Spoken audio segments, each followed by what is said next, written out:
እሺ እንዴት ነው? የምዕራፍ 9 ጥሩ እየሄደ ነው። እንግዲህ በዚህ በምዕራፍ 9 ስለ ልኬት ምድቦች ወይ ደግሞ ሜዠሪንግ ዩኒት ስለሚባለው ነው የጀመርነው።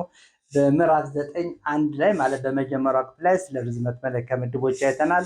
አሁን ደግሞ በትምህርት 7 ላይ የጀመርነው ምን ነበረ? ስለ ክብደት መለኪያ አሃዶች ነው። እንግዲህ ምን ነበር ያየነው? መጀመሪያ የክብደት መለኪያ አሃዶች የመደበኛ የሆኑ የክብደት መለኪያ አሃዶችን አይተናል። ሁለት ቦታ ነው ያየነው። ትዝ ካላችሁ ምንድነው? መጀመሪያ እስቲ ልናውቅ የሚገባቸውን የክብደት መለኪያ አሃዶች ያየን። በመቀጠል ደግሞ ከነዛ ውስጥ ዋና ዋና እንደው ለስራ የሚያስፈልጉን እንጥረን አይተናል። እስቲ ይሄን እንግዲህ ለማስታወስ እንድንችል አንዴ ደግመን እናያለን። መጀመሪያ እስቲ ሁሉንም የክብደት መለኪያ ያልናቸውን ከኪሎግራም ጀምሮ እስከ ግራም ያሉትን እናያለን። መጀመሪያ እስቲ አብረን ሰንጠረዡን እንመልከት።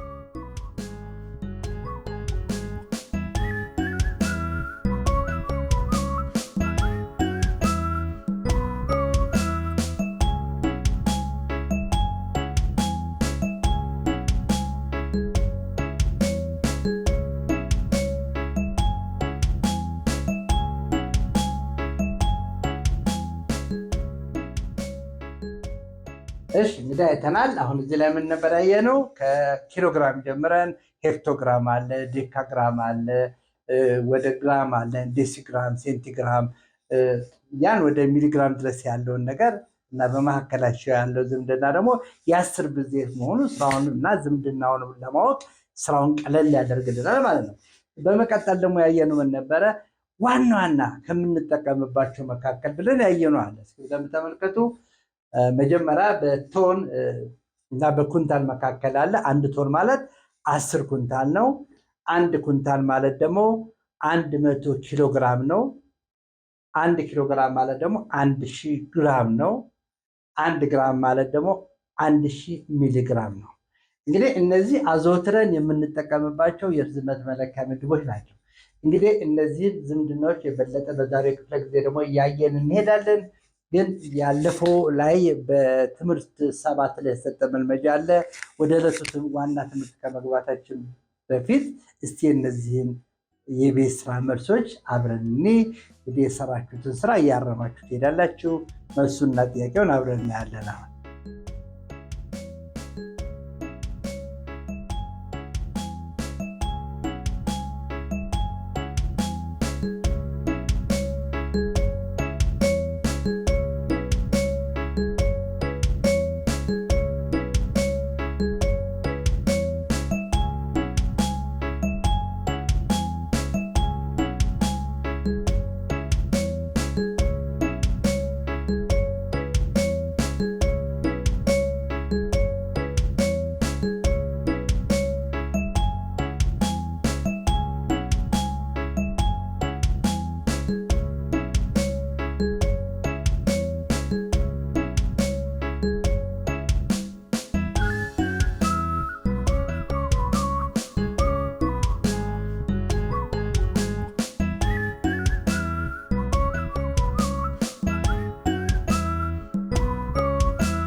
እሺ እንዴት ነበር? የቤት ስራ በደንብ ተሰርቷል? ጥሩ ነበር? በጣም እሺ። አሁን እንግዲህ ይህንኑ የሰራችሁትን የቤት ስራ ለማጠናከር ዛሬም ዋና ትኩረት አቅጣጫችን የሚሆነው ምንድን ነው? በክብደት መለኪያ አሃዶች መካከል ስላሉ ዝምድናዎች ነው። እንግዲህ እንደ ዋና አሁንም ለመከለስ ያህል ብዙ ጊዜ ከምንጠቀምባቸው ነገር የክብደት መለኪያ አሃዶች መካከል ዛሬ ትኩረት የምናደርገው ምን ላይ ነው ብያቸዋለሁ። በኩንታልና በቶን መካከል ያለው ዝምድና ምን ይመስላል? በኩንታልና በቶን አንድ ቶን ነው የሚበልጠው ወይስ ኩንታል ነው? አንድ ቶን ይበልጣል ወይስ አንድ ኩንታል? ግሩም የሚበልጠው አንድ ቶን ነው። ስለዚህ አንድ ቶን ማለት ስንት መሆኑን አይተናል። 10 ኩንታል ነው። አንድ ቶን 10 ኩንታል ነው። ኩንታልስ ምንድን ነው? እንግዲህ እንዴት ነው? አንዳንዴ ቤት ወይ ጤፍ ወይ በቆሎ ወይ ይህን ሁሉ በትልቅ ጆንያ ሲገዛ ብዙ ጊዜ አንድ ኩንታል እንለዋለን። ይህን ትልቅ ጆንያ አንድ ኩንታል ማለት 100 ኪሎ ግራም ማለት ነው። አንድ ኩንታል እስቲ እንግዲህ ስዕል እንመልከት እስቲ። አንድ ኩንታል ይታይ ይቻላል። ብዙ ጊዜ ይሄን ይመስላል። አንድ ኩንታል ማለት 100 ኪሎ ግራም ነው። ሌላ ደግሞ የምናየው ምንድነው? በግራም እና በኪሎ ግራም መካከል ያለው ዝምድና በጣም አስፈላጊ ነው። 1 ኪሎ ግራም ስንት ግራም ነው? ሁልጊዜ ማወቅ አለባቸው በቃላቸው። 1 ኪሎ ግራም ማለት 1000 ግራም ነው። 1 ግራም ማለት ደግሞ 1000 ሚሊግራም ነው። እንግዲህ ይሄን ነገር ለበለጠ ግልጽ ለማድረግ እስቲ ምሳሌዎች እንወስዳለን። እስቲ የሚከተለው ምሳሌ አብረን እንይ።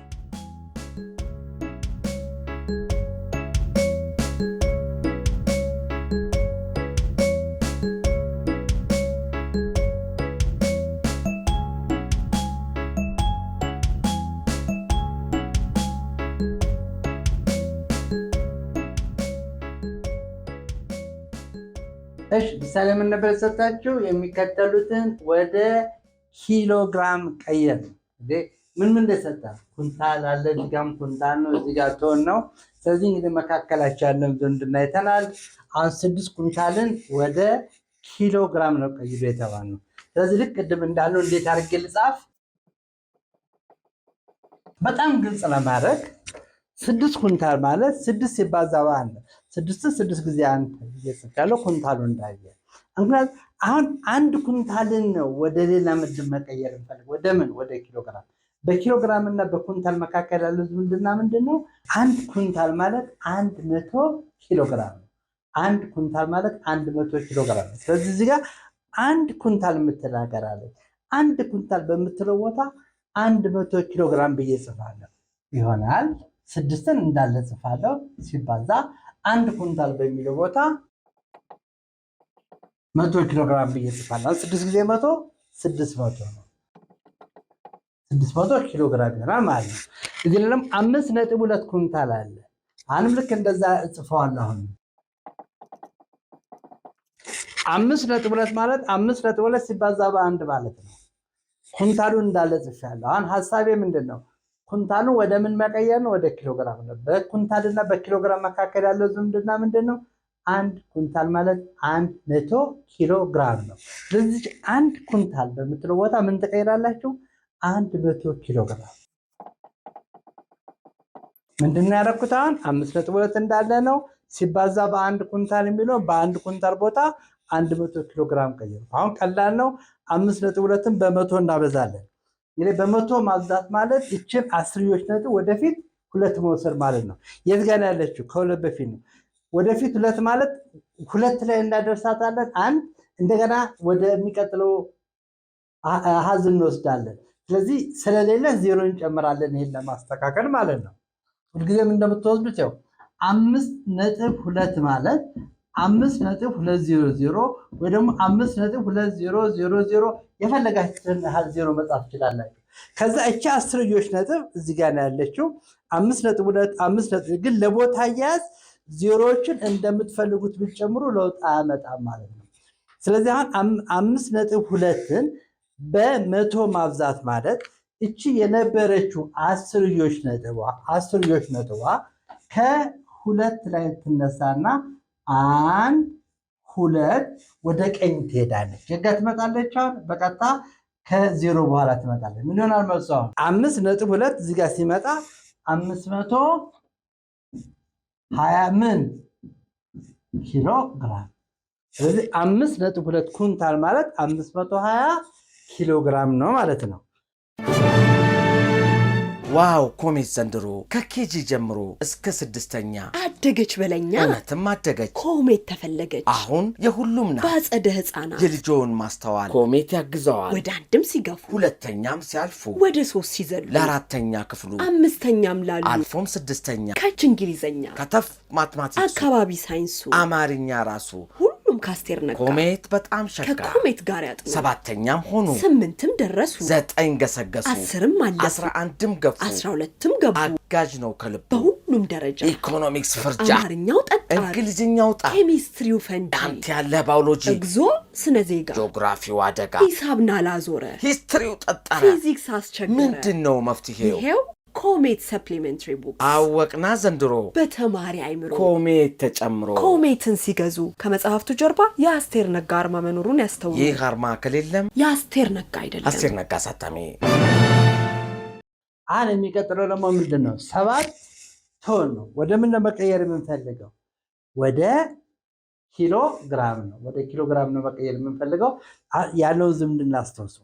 በኪሎ ግራም እና በቶን መካከል ያለውን ዝምድና ለማያያዝ 1 ቶን ማለት 10 ኩንታል ነው። 1 ኩንታል ማለት ደግሞ 100 ኪሎ ግራም ነው።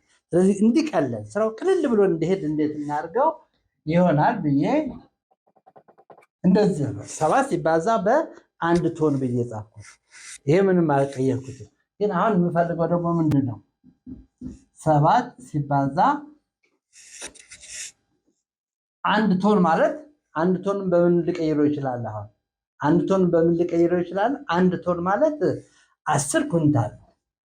7 ሲባዛ በ10 ኩንታል አያቸው። 7 ሲባዛ በ1 ቶን ነው ያደረኩት። 1 ቶን ማለት ደግሞ 10 ኩንታል ነው። በ1 ቶን ቦታ 10 ኩንታል ነው። አሁን ደግሞ ወደ ምን እንደምፈልገው ወደ ኪሎ ግራም ነው። ስለዚህ ኩንታሉ ወደ ኪሎ ግራም እቀይራለሁ። ይሄ ማለት ደግሞ ምንም አላረኩም። 7 ሲባዛ በ10 እንደነበረ ነው። ኩንታል በምትለው ቦታ 1 ኩንታል አረኩ። 1 ኩንታል ወደ ኪሎ ግራም ነው መቀየር የምፈልገው አሁን። ስለዚህ በ1 ኩንታል ቦታ 1 ኩንታል ማለት 100 ኪሎ ግራም። ስለዚህ በ1 ኩንታል ቦታ 100 ብዬ ኪሎ ግራም አስገባለሁ። አሁን እናባዛለን። 7 ጊዜ 10 በዜሮ ማብዛት ቀላል ነው፣ 7 ይሆናል። 7 ጊዜ 100 ደግሞ 7 ይሆናል ማለት ነው። 7 ጊዜ 10 7 ይሆናል። ሲባዛ በ100 ታረጋላችሁ 30 ይሆናል ማለት ነው። 7000 ኪሎ ግራም። 7 ቶን ማለት 7000 ኪሎ ግራም ማለት ነው። 7000 ኪሎ ግራም ወይ ደግሞ እዚህ ጋር በኩንታል ደግሞ ብናይኖረው 70 ኩንታል ይሆናል ማለት ነው። ስለዚህ እንግዲህ በቀላሉ ከምንፈልገው ምድብ ወደ ምንፈልገው ምድብ ለመሄድ ልክ እንዳለፈው እንዳለ ከትልቁ ምድብ ወደ ትንሹ ለመሄድ እናባዛለን። ከትንሹ ደግሞ ወደ ላይ ለመሄድ እናካፍላለን። ልክ ርዝመት ላይ እንደለካ ነው ማለት ነው። እስቲ አንድ ተጨማሪ ምሳሌ እንውሰድ።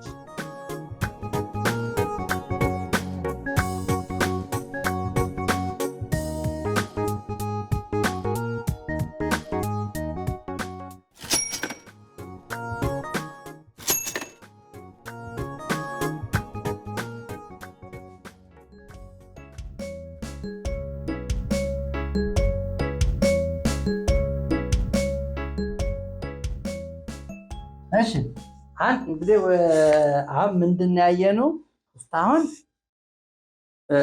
በእነዚህ በክብደት መለኪያ አሃዶች አሉ።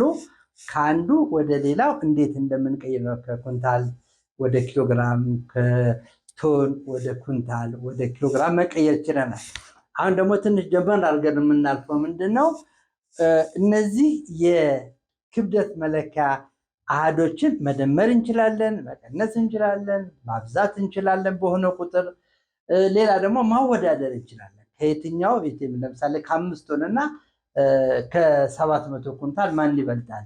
ይሄን የመሳሰሉ ነገሮችን ለማወዳደር ምን እንደምንጠቀመው ልክ በርዝመት መለኪያ ምድቦች ላይ እንደሰራ ነው። ብዙ አማራጮች አሉ። ዋናው ግን በምድቦቹ መካከል ያለውን ዝምድና ማወቅ ወሳኝ ነው። አሁን እዚህ ጋር ምን አለን? 7 ኪሎ ግራም ከ300 ግራም ስኳር አለኝ።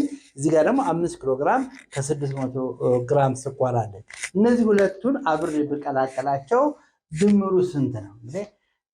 እነዚህን የክብደት መለኪያ አሃዶች ለመደመር ለመቀነስም ሆነ ለማወዳደር አንደኛ ባሉበት ሁኔታ መስራት የሚቻል አጋጣሚው ከፈቀደልን ባለበት ሁኔታ እንሰራለን።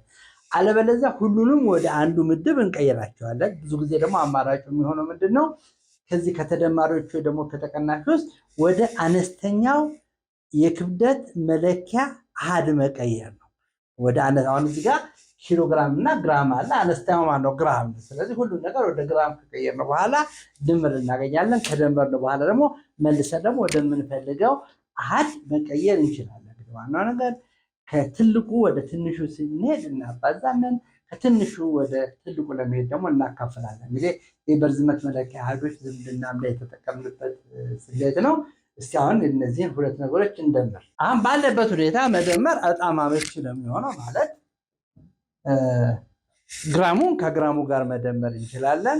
300 ግራም እና 600 ግራም አብረን ስንደምረው 900 ግራም ይሆናል። 7 ኪሎ ግራም እና 5 ኪሎ ግራም ደግሞ ስንደምር 12 ኪሎ ግራም ከ900 ግራም ይሆናል ማለት ነው። እነዚህ ሁለት የስኳር የያዙ እቃዎች አብረን ብንቀላቅላቸውና የተቀላቀለውን ብንመዝነው 12 ኪሎ ግራም ከ900 ግራም ይሆናል ማለት ነው። አሁን እዚህ ላይ ያለው ምንድነው? ባለበት ሁኔታ ነው የደመርነው። አለበዛ ደግሞ ያለን አማራጭ ምንድነው?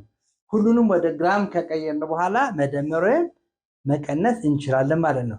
እስቲ ይሄንን ደግሞ በሚቀጥለው ትምህርት ላይ እንዴት አድርገን እንደምንጠቀምበት እናያለን። የዕለቱን ትምህርት ለማጠናከር የሚሰጡ መልመጃዎች አሉ። መልመጃዎቹን እንሰራላችሁ። የሚቀጥለው ክፍለ ጊዜ ሲጀመር ደግሞ የመልመጃዎቹ መልስ ሰጥተን እናልፋለን።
አብራችሁ ስለነበራችሁ አመሰግናለሁ።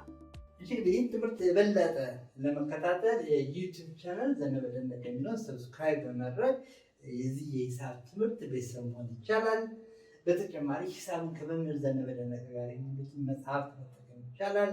መጽሐፍቱን በየመጽሐፍ መደብሩ ይገኛሉ። ለገሃድ ጃፋር መጽሐፍ መደብር 4 ኪሎ ከቅድስት ሥላሴ ዩኒቨርሲቲ ህንፃ መሬት ላይ ቤስ መጽሐፍ መደብር አለ። 4 ኪሎ ዩኒቨርሳል ቤተ መጽሐፍት ላይ ይገኛል። ዩኒቨርሳል ቡክሾፕ። በተጨማሪ በየመጽሐፍት መደብሩ ታገኛላችሁ። እንግዲህ እነዚህ መጽሐፍት በመጠቀም የበለጠ ትምህርቱን ማሻሻል ይቻላል። አብራችሁ ስለነበራችሁ አመሰግናለሁ።